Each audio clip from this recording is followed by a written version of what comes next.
Tom Fitton, president of Judicial Watch and the author of A Republic Under Assault. Tom, good to have you with us. Thank you, sir. Hey, Vince, good to be with you. Well, now you know why I called it A Republic Under Assault. Yeah, lay it out for us. What does this new Durham filing mean to you? Well, we already knew, which is troubling enough, that the FBI was spying on Trump and all other agencies of the Obama administration. And, of course, they were working hand in glove with the Clinton operation, including Fusion GPS, et cetera. Well, separately, the Clinton campaign had hired some technical folks to ascertain or make up, it looks like, information about President Trump and Russia and accessing servers in Russia from Trump Tower. And they went to the FBI, and the general counsel of the FBI met with one of Hillary Clinton's campaign lawyers and talked about this.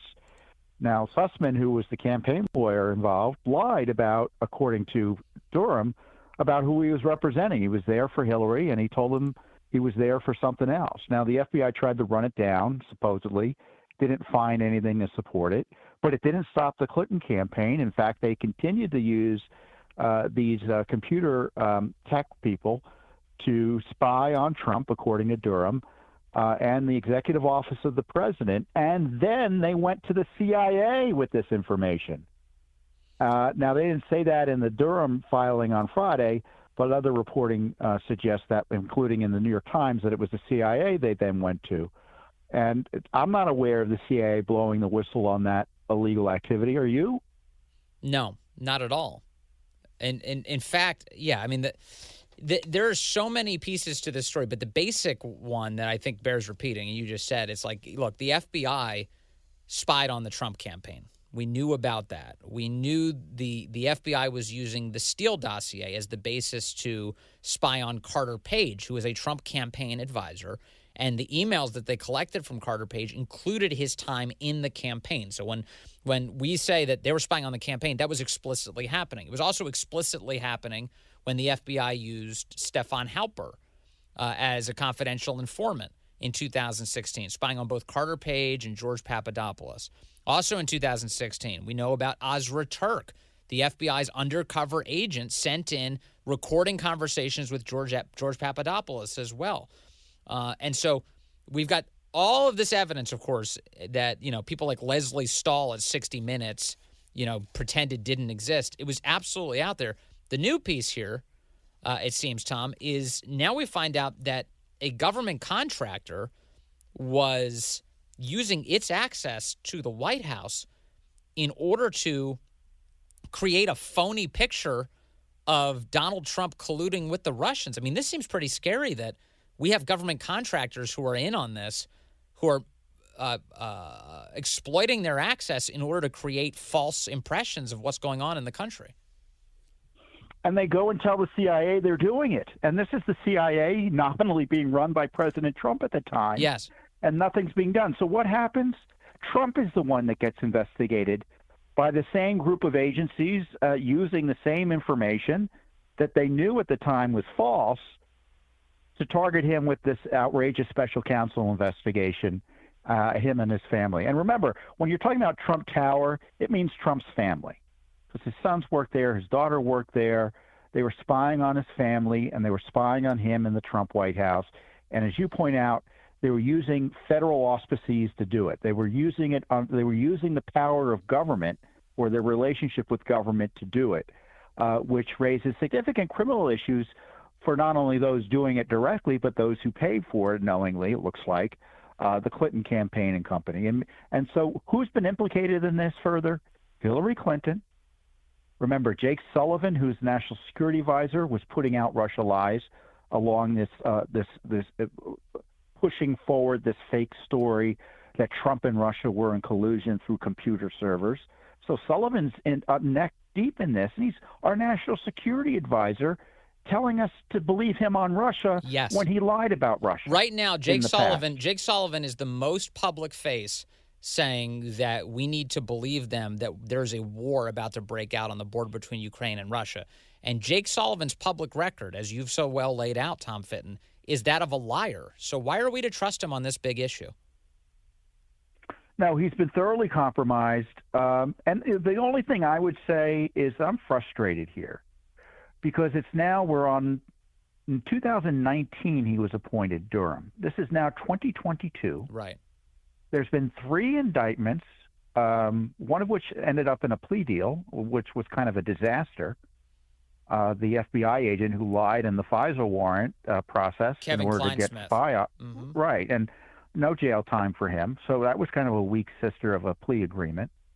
We've had 2 significant indictments since then. The chief writer of the dossier, a Russian national working for Hillary and Company through Fusion GPS, and Hillary Clinton's top campaign lawyer. Nothing else. And, if it were 6 months into his investigation, it'd be like, well, that ain't not too bad. But now we're in year 3. So what we're seeing, though, also is obstruction by the Justice Department. You saw the Inspector General wasn't cooperative with or was holding information back from Durham. And it's not moving fast enough at this rate. No.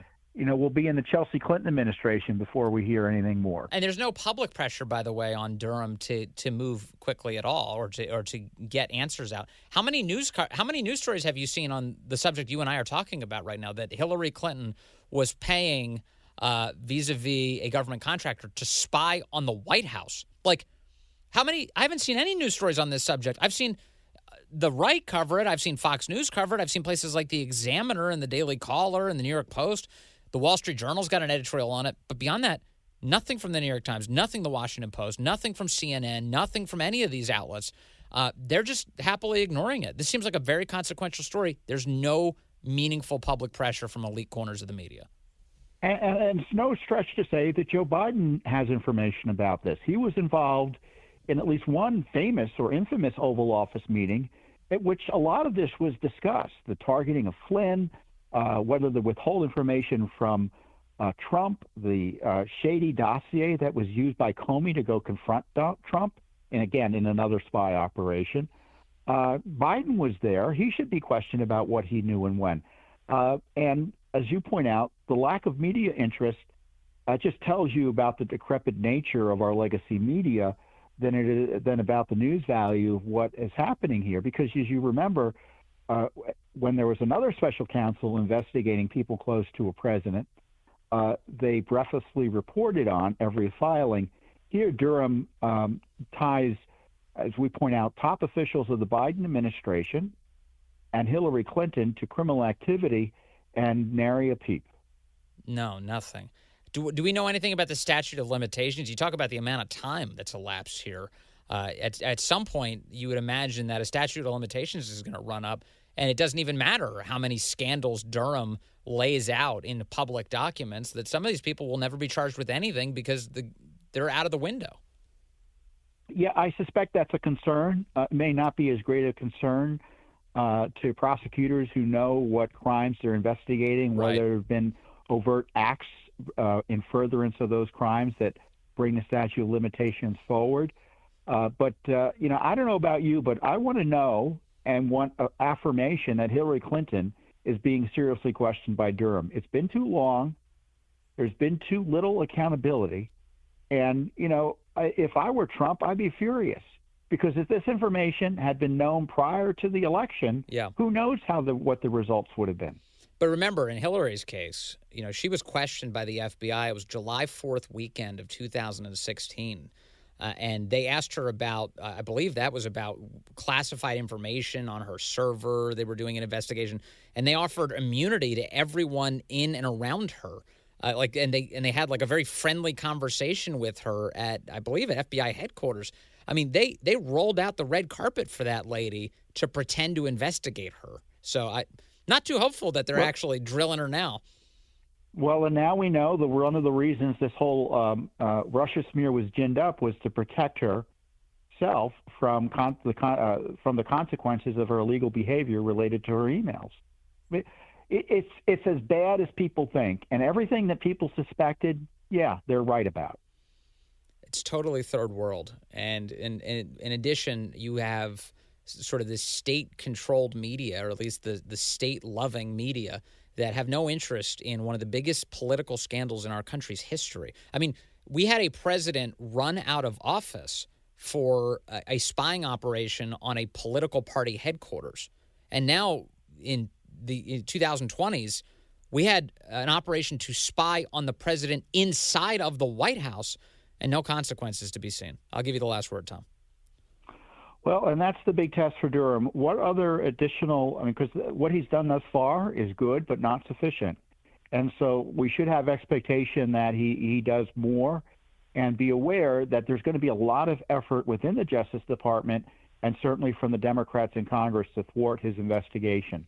The rule of law, or the battle for the rule of law, will continue. And once again, Trump was right. Yeah, he sure was. Tom Fitton, thank you. President of Judicial Watch, author of A Republic Under Assault. Always good to talk to you, sir.